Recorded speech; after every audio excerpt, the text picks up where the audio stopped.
ಮೊನ್ನೆ ನೋಡಿ, ಗಮನವಿಟ್ಟು ಕೇಳಿಸ್ಕೊಳ್ಳಿ. ಒಂದು ಹಳ್ಳಿಲಿ ಪ್ರೋಗ್ರಾಮ್ ಮಾಡ್ತಾ ಇದ್ದೆ. ದಯಮಾಡಿ ನಿಮ್ಮ ಕೈ ಮುಗಿದು ಕೇಳ್ಕೊಳ್ತೇನೆ, ಪ್ರಾರ್ಥನೆ ಮಾಡ್ತೇನೆ. ದಯಮಾಡಿ ಸ್ವಲ್ಪ ಗಮನವಿಟ್ಟು ಕೇಳಿಸ್ಕೊಳ್ಳಿ. ನಮ್ಮ ಅಪ್ಪ ಸತ್ತೋಗ್ಬಿಟ್ಟ ಕಣ್ಮಗ, ಮನೇಲಿ ಎಲ್ಲ ತೊಳಿತಾವಿ ಬೆಳಗ್ತಾವಿ ಅಂತ ಅಂದ. ಹೌದಾ? ಮನೆ ದುಂಬು ಧೂಳೆಲ್ಲ ಹೊಡಿತಾ ಇದ್ದಾರೆ. ಆಮೇಲೆ ನಮ್ಮಪ್ಪ ಮಲಿಕತ್ತಿದ್ನಲ್ಲ ಹಾಸ್ಗೆ, ತಗೊಂಡೋಗಿ ಸುಟ್ಟಾಕ್ಬಿಟ್ಟೋಕನೋ ಅಂತ. ನಮ್ಮಪ್ಪ ದಿಂಬ ಹಾಕೊಂಡಿದ್ನಲ್ಲ, ಸುಟ್ಟಾಕ್ಬಿಟ್ಟೋಕನೋ. ಆಮೇಲೆ ರಗ್ ಬದುಕತ್ತಿದ್ನಲ್ಲ, ಒಂದು ಬಿಟ್ಟಿಲ್ಲ, ಎಲ್ಲ ತಗೊಂಡೋಗಿ ಸುಟ್ಟಾಕ್ಬಿಟ್ಟು. ಅವ್ನ ಬಟ್ಟೆ ಬರಿ ಎಲ್ಲ ಸುಟ್ಟಾಕ್ಬಿಟ್ಟು ಅಂತ. ಯಾಕಪ್ಪ ಹಿಂಗ್ ಮಾಡಿದ್ರಿ? ಸೂತ್ಗ ಥೋ, ಅವ ಹಾಳದ್ದ ಹೊಟ್ಟಿಲ್ ಮಡಿಕೊಳ್ಳೋಕಾರದ ಅಂದ. ನಾನಂದಿ, ನಿಮ್ಮ ಅಪ್ಪನ ಜೋಬಲ್ಲಿ 1.5 ಲಕ್ಷ ದುಡ್ಡಿತ್ತಂತಲ್ಲ, ಅದು ಸುಟ್ಟಾಕದ್ರಿ ಅಪ್ಪ ಅಂದೆ. ದುಡ್ಡು ಸುಟ್ಟಾಕ್ಬಿಟ್ಟಾರ? ಅಲ್ಲ, ದುಡ್ಡು ಮೈಲಿಗೆ ಆಗಿಲ್ವಾ ಅಂದೆ. ಇಲ್ಲ ದುಡ್ಡಿಗೆಲ್ಲ ಮೈಲಿಗೆ ಆಗುದಿಲ್ಲ. 25,000 ರೂಪಾಯಿನ ಕಾಳವರ ಹಾಕಿದ ಕಿವಿಲಿ, ಅದನ್ನು ಸುಟ್ಟಾಕದ್ರಿ ಅಂದಿ. ಇಲ್ಲ, ಅವನು ಬಿಚ್ ಮಡಿಕೊಂಡು ಅಂದ. ನಿಮ್ಮ ಅಪ್ಪ ಕಟ್ಸಿದ್ನಲ್ಲಿ ಮನೆಯ, ಆ ಮನೇನು ಸುಟ್ಟಾಕರಿಯ ಅಂದಿ. ಆಸ್ತಿ ಮಾಡೋನೆ 7-8 ಎಕರೆ ಜಮೀನ, ಅದನ್ನು ಸುಟ್ಟಾಕರಿಯಪ್ಪ. ಮನುಷ್ಯನ ಜನ್ಮ ಇಷ್ಟೇ ಕಣೆಯ. ಯಾಕಯ್ಯ ಅಪ್ಪನ ಸೂತ್ಗ ಅಂತ ಅಂತೀಯ? ಅಪ್ಪ ಸತ್ರ ಯಾವ ಸೂತ್ಗ ವಯ ಇರೋದು ಜಗತ್ತಲ್ಲಿ? ಏನ್ರವ?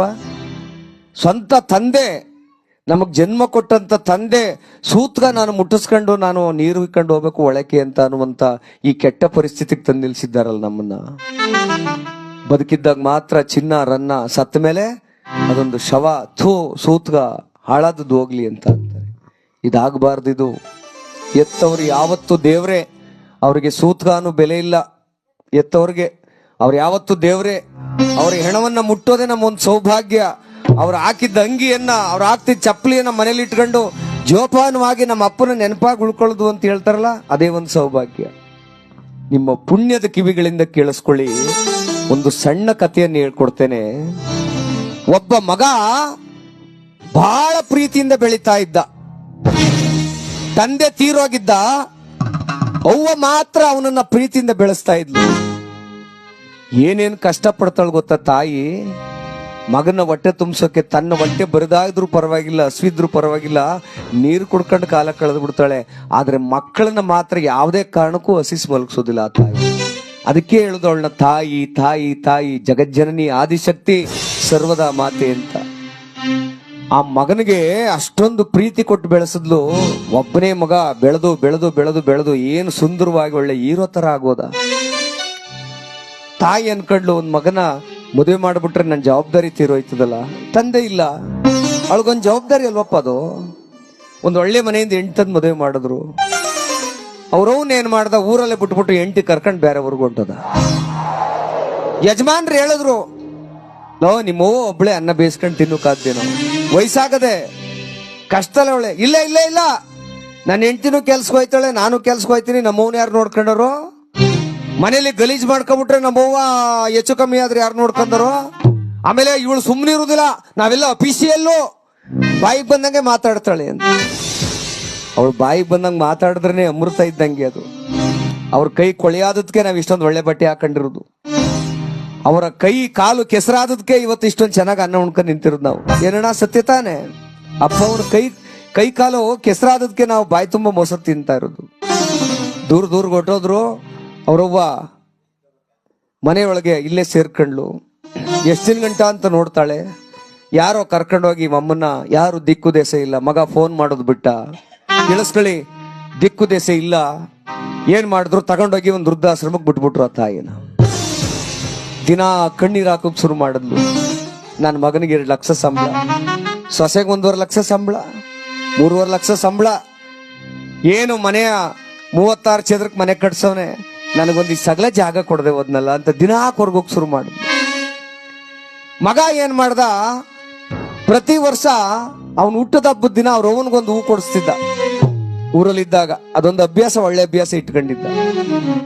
ಒಂದಿನ ಏನಾಯ್ತು, ಅವನು ಹುಟ್ಟದ ಹಬ್ಬ ಬಂತು. ದೂರದಲ್ಲಿ ಅವನೇ ಕೆಲ್ಸದ ಒತ್ತಡವೇನೋ ಅಥವಾ ಹೆಂಡತಿ ಬೈತಾಳೆ ಅಂತ ಊರಿಗೆ ಹೋಗಕ್ಕಾಗುದಿಲ್ಲ. ಪೋಸ್ಟ್ ಆಫೀಸ್ಗೆ ಹೋದ. ಸ್ವಾಮಿ ಕೊರಿಯರ್ ಮಾಡಿ ಅಂದ. ಈ ಹೂ ಎಷ್ಟು ಅಂದ. 10,000 ಆಗುತ್ತೆ. ಆಯ್ತು ಕೊರಿಯರ್ ಮಾಡಿ. ಆ ಕೊರಿಯರ್ಗೆ ಎಷ್ಟಾಗುತ್ತೆ? ಅದೊಂದು 5,000 ರೂಪಾಯಿ ಆಗುತ್ತೆ. ಆಯ್ತು ಕೊರಿಯರ್ ಮಾಡಿ ಸ್ವಾಮಿ. ನಾಳೆ ಬೆಳಿಗ್ಗೆ ನಮ್ಮ ಅವನಿಗೆ ಇದೊಂದು ಹೂ ಕೊಟ್ಬಿಡಿ ಸ್ವಾಮಿ ಅಂತ ಹೇಳಿ. ನೋಡು, ತಾನ್ ತಗೊಂಡೋಗಕ್ಕಿಲ್ಲ. ಗಮನವಿಟ್ಟು ಕೇಳಿಸ್ಕೊಳ್ಳಿ. ಯಾರಾದ್ರೂ ನಾವು ತಾಯಿ ತಂದೆಯರನ್ನ ಕಡೆಗಣಿಸಿದ್ರೆ ಕೊನೆಗಾಗೋ ಪರಿಸ್ಥಿತಿ ಎಂತದ್ದು ಅನ್ನೋದಕ್ಕೆ ಇದೊಂದು ಉದಾಹರಣೆ. ಆಯ್ತು, ದುಡ್ಡು ಕೊಟ್ಬಿಟ್ಟು ಬೆಳಿಗ್ಗೆ ತಲುಪಿಸ್ಬಿಡಿ ಅಂದ್ಬಿಟ್ಟು ಹೊರಗಡೆ ಬರ್ತಾ ಇದ್ದ ಹೂವಿನ ಅಂಗಡಿಯಿಂದ ಒಂದು 8 ವರ್ಷದ ಹೆಣ್ಣು ಮಗು ಅಂಗಿಯೆಲ್ಲ ಹರಿದೋಗಿದೆ, ತಲೆ ಕೂದಲೆಲ್ಲ ಮಾಸೋಗಿದೆ, ಕುಂತ್ಕೊಂಡು ಭಿಕ್ಷೆ ಬೇಡ್ತಾ ಇತ್ತು. ನೋಡಿ, ಆ 8 ವರ್ಷದ ಮಗು ಭಿಕ್ಷೆ ಬೇಡ್ತಾ ಇದೆ. ಅವನು ಬಂದ, ಯಾಕಮ್ಮ ಭಿಕ್ಷೆ ಬೇಡ್ತಾ ಇದೆಯಾ? ಅಂಕಲ್, ನಾನು ಭಿಕ್ಷೆ ಬೇಡ್ತಾ ಇಲ್ಲ, ಒಂದೇ ಒಂದು 10 ರೂಪಾಯಿ ಕೊಟ್ರೆ ನಮ್ಮ ಅವನಿಗೊಂದು ಗುಲಾಬಿ ಹೂ ಕೊಡ್ಬೇಕು ಅಂತ. ಎಷ್ಟು ಜನಕ್ಕೆ ಬರುತ್ತೆ ಸ್ವಾಮಿ ಈ ಪ್ರೀತಿ?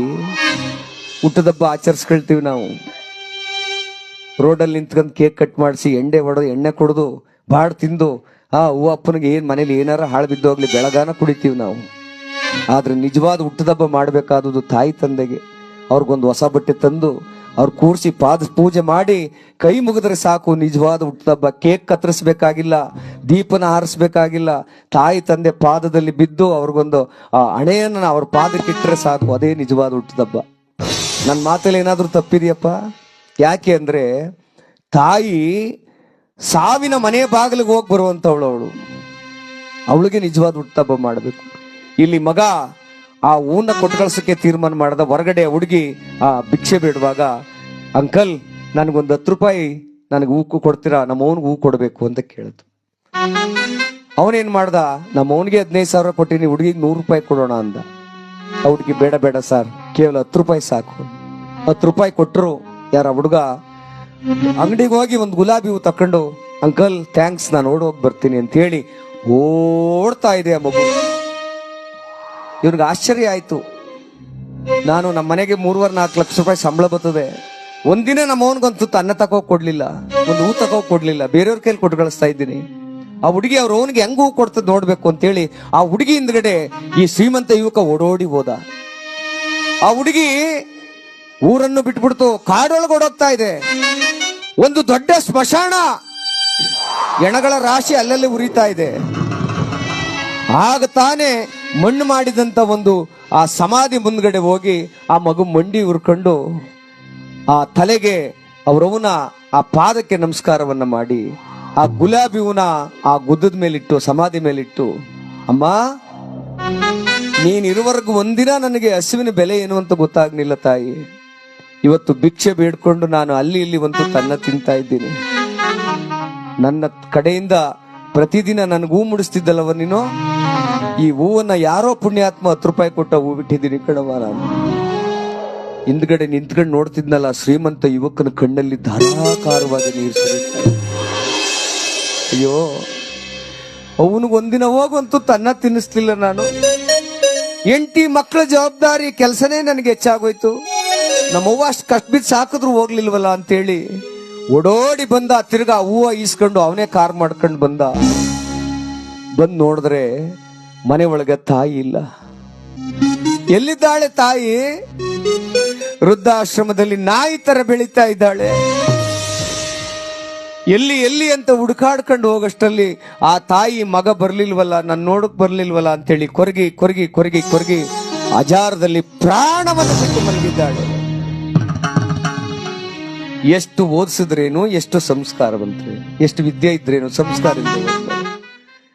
ಆಗ ಆ ಹೂ ಹಿಡ್ಕೊಂಡು ಬಂದ ಆ ಮಗ, ಅವ್ವಾ ಒಂದು ಹೆಣ್ಣು ಮಗು ನನ್ನ ಕಣ್ ತೆರೆಸಿದೆ, ಹೂ ಹಾಕೊಳ್ಳವ, ಹೂ ತಕೋ ಅಂದಾಗ ಯಾರೋ ಇಂಥ ಹಿರಿಯರು ಯಜಮಾನ್ರು ಹೇಳಿದ್ರಂತೆ, ಬದುಕಿದ್ದಾಗ ನಿಮ್ಮವನ್ಗಂತೂ ತನ್ನ ತಿನ್ನಿಸ್ಲಿಲ್ವಲ್ಲಪ್ಪ ನೀನು, ಬದುಕಿದ್ದಾಗಂತೂ ತನ್ನ ತಿನ್ನಿಸ್ಲಿಲ್ವಲ್ಲೋ, ಒಳ್ಳೇದು ಬೇಕಾ ಕೆಟ್ಟದ್ ಬೇಕಾ, ಅವ್ವ ನಿನ್ ಕಷ್ಟ ಏನು ಸುಖ ಏನು ಅಂತ ಕೇಳಲಿಲ್ವಲ್ಲೋ, ನಿನಗೆ ಹಣವೇ ಹೆಚ್ಚಾಗೋಯ್ತು.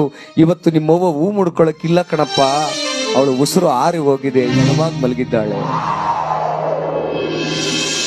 ಮಗ ಅದೇ ನೋವಿನಲ್ಲಿ ಹುಚ್ಚನಾಗಿ ಹೋಗಿದ್ದಾನೆ. ಹೆಂಡತಿ ಬಿಟ್ಟೋದ್ಲು ಅವನನ್ನ.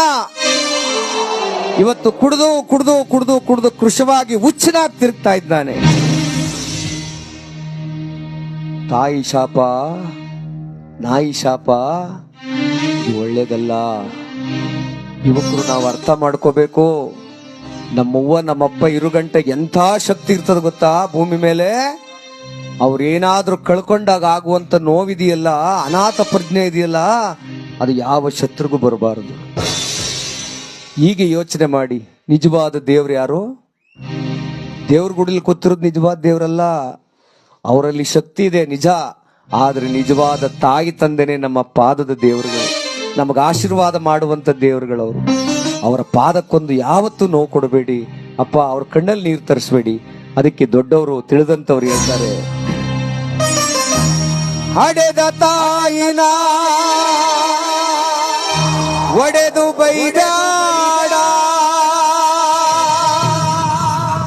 ನರಕ ತಪ್ಪೋದಿಲ್ಲ.